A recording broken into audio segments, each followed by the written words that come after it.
How's it going, guys? It's your boy, TheLastRasputin, and today we are going to be doing something a little bit differently. We are playing Thrones and Liberty, and we are going to catch 1,000 fish. In Throne of Liberty, you can get fish, obviously, as well as an assortment of sacks with a variety of reward options. And as you can see, we are starting at level 4 fishing. This will be a beginner-friendly guide. We are starting with the bamboo fishing rod. It's the very first rod you get, as well as 1,000 fish paste.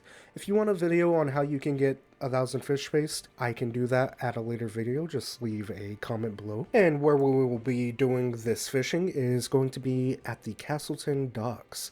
It is one of the first places that you will be right after the tutorial. This is a beginner area, so it is easily accessible to anyone. If you need help getting started with fishing and need to know how the mechanics work, I can make another video as well with a little tutorial. I can also show you how I got as many fish paste as I did, because it is a pain to get in this game. So this is about my first 90 or so hours into the game. I am loving it so far. I do have a few gripes. I do love to play healer, which if you've seen my Elder Scrolls Online content, which is where I got my start way back when in 2014, you would know that I do love playing the healer role. This is a brand new experience to me because it doesn't auto-target your party. So a lot of times I do end up not healing as well as I need to, and it's a learning curve to say the least. But with this, I am really enjoying it overall. The content is fun. I love the graphics. The bugs here and there are kind of annoying, but we'll deal with it, you know? We won't die over bugs. They will fix it over time.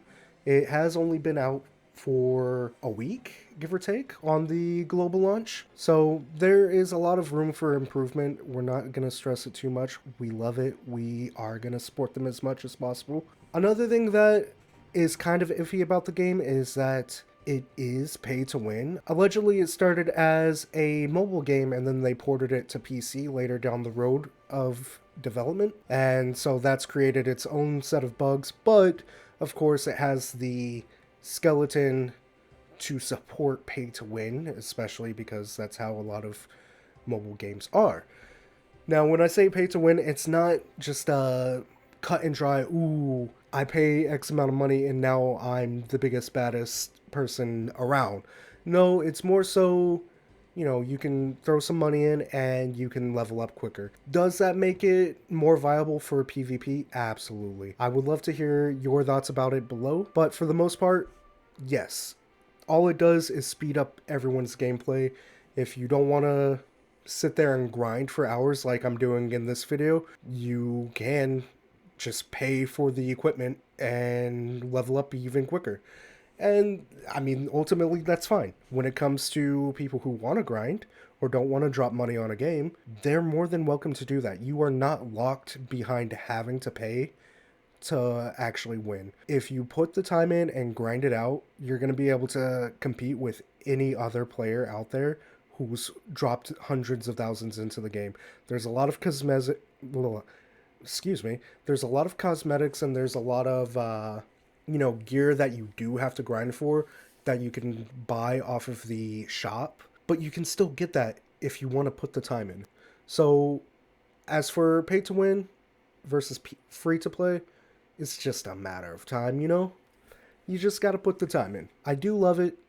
I'm not mad about it. Personally, I probably won't put much into the game in terms of money. I might try out the battle pass down the road. I don't know yet. The main perk for the battle pass that I'm seeing is salt. Salt in and of itself is a grind and it's ridiculous and they need to fix that. I will die on that hill. Salt, there's like 3 ways you can get it, which is from grinding sea creatures. The drop rate is abysmal. So far, I've seen about every 200 kills gives me about 10 salt. It's not great. The other way is with your little amatoi, whatever they're called. You can send them out on missions and they will bring back salt if you send them to the right place and for the right times. Because The time scales are weird, and you would think, if you send them on 8 hours, they would bring you more, but no, it doesn't work that way. If you send them on an hour, you might get 6, and then 2 hours, you might get 4, and then I think the next scale is 4 hours, you can get 8 all of a sudden, and then 8 hours, the max amount of time, or sorry, 24 hours, the max amount of time, and you only get like 3. It makes no sense. I don't know what they were. That is the most consistent way to get salt without paying any money. Otherwise, you have to buy one of the battle passes. There's 2 battle passes, by the way. I don't remember which one exactly you get it from. I think it's just the normal one, the Zenith shop. And as you level up on that one, that one's the more, I guess, traditional battle pass style. The one that I'm more familiar with, at least. And you just level that one up, and then you'll get these special shards that you can spend in the Zenith shop. I don't love it, but if I do pay money, that's what I'm going for, is the salt, because salt allows you to cook almost all the dishes. As for content in the game, it looks like they have a roadmap already, so I am excited to see where it goes. They do have plans already for October to do some sort of spooky twist, so to speak. I think I remember them saying something like the world is going to be transformed into trick-or-treating paradise. But yeah, back to the challenge at hand. It is a grind and a half. It takes forever to fish. We're about 700 in, and it's been at this point at least 2 days since we started. Which, to be fair, we did start a day before work started. So I didn't have as much time to commit to this as I wanted per day. But we got it finished overall, and it took a fair amount of time. I think total maybe 4 days. It took the whole weekend pretty much. We didn't start getting these sacks until, well, the large sacks until about level 7 or so. Now, the big sacks are important because you do get guaranteed Nature Jade, plus one of the other chance items. And Nature Jade, we do find out what that is later down the road. So you'll just have to stick around to see what exactly it does if you aren't aware already. But we definitely want to keep farming Nature's Jade. When I wasn't doing things with the guild, I was definitely working on sending out my Amatoys out. Gotta get that salt. Over the entire weekend, we easily made at least 20 or 30 salt piles, so it's not too bad. Overall, I don't know if there's a better way to fish in terms of what the other bait does. Again, this is geared towards beginners because I myself am a beginner. I know there are at least 2 other bait options, and then I do believe you can upgrade your fishing pole from what I've heard in chat up until this point in the video. What that entails, I don't know, and I also don't know if moving places will give you different fish, right? I just wanted to keep it simple and stay in a place that is very beginner friendly and accessible, and we did that. We did 1,000 fish right here in the same spot for the most part, with the exception of earlier when we jumped on the ship to see if we could fish off of it and it kidnapped us. I figured it would like kick us off if we didn't like talk to someone, but it in fact you just ride it. It goes in a circle on a schedule and you can check out a bunch of POIs between it. Definitely worth a ride. I say worth a ride, but it's definitely an interesting ride and something worthwhile to do just to experience once. I don't know if I missed anything. I didn't want to miss it. It does not stop at its other POIs very long. It seems like it stays at the Kastleton docks for the longest. Everywhere else it kind of picks up and goes. So you got to be quick with it. And the parkour in this game is not great. Hopefully they will fix that in the future. But climbing rocks can be a bit buggy, as well as you might notice whenever you're grappling. That is very buggy. But overall, I did enjoy it. I really don't mind fishing in games. It's not my favorite in some, but in others, it's my favorite. RuneScape, I spent hours upon hours upon hours fishing, and that was actually my second 99, with the first being Magic. I do genuinely enjoy this fishing method. I will love to see more fish added, or like to see what other options are out there in the game now that we are done fishing in this one area. I would also like to see more rewards along the way. I mean, the Marand and, the gold is pretty good, and the Nature's Jade, as we do find out. They're pretty good drops, but it'd be cool if we could get a few more dynamic rewards. I would absolutely love, love, love to see a scoreboard. Right now, as far as I can tell, there are no scoreboards, at least not for the non-combat, non-PvP related things. There's a scoreboard in your guild and a scoreboard for PvP related things, but not non-PvP related things. One of my favorite things about Minecraft is it keeps track of pretty much every single thing that you do. Whether you mine a block, place a block, how many times you jump, how far you've gone. I love seeing those statistics in games, and I love being able to compete with other people.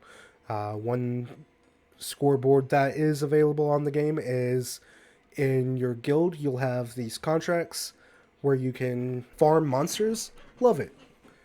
Before I started this endeavor, I was staying number 1 on my guild because I wanted to see my name at the top. So people will come if there is competition. You build it, people will use it. You know what I'm saying? So I would love to see more scoreboards available in the game, or at least some sort of detailed statistic available for players in the long run, like how many so-and-sos were killed, or how many resource nodes were farmed. Any statistic is a good statistic to me. Alrighty, and now for the reason we are all here, to find out what the sweet, sweet loot was. Back at our storage, we can see what we've got, which is 181 butterfly fish, 242 silver anchovy, 245 pink cod, and 179 eel. As for the sacks, we've got 98 small sacks, and 19 big sacks. We're gonna go ahead and put our fish away, and then we will move and go and open up our sacks in a private location. Back at the private location, you can see that we can get Nature's Jade, Precious Marand, Trait Unlock Stones, and an assortment of Sollant. We'll go ahead and open them up. You can open them all together with possible rewards being shown here on this screen. And we'll go ahead and hit use. And we got Trait Unlock Stone 4, Precious Marand 1, 400k Sollant, and 15 Nature's Jade.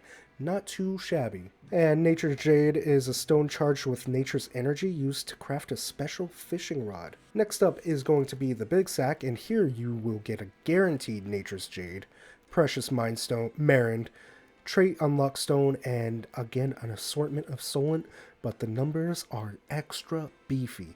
We're going to go ahead and use them. You see guaranteed rewards, and we've gotten 7 Trait Stones, 1 Marand, 879k Sollant, and 19 Nature's Jade. We also topped out at 14 fishing. We are just 4% shy of 15, and we will be getting that any moment now. Now, would I say that fishing 1,000 fish with the basic paste is worth it?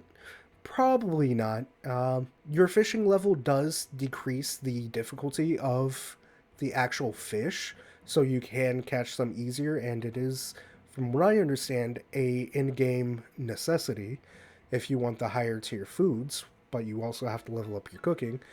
We will find out if there are other fish in the game by changing location, but I did want to get this out of the way just to have fresh eyes on it myself, and then make it available for anyone else looking for the information. So with that, we are going to go ahead and end the video here. If you like this content and want to see more, be sure to leave a like, comment, and subscribe. In the meantime, bye!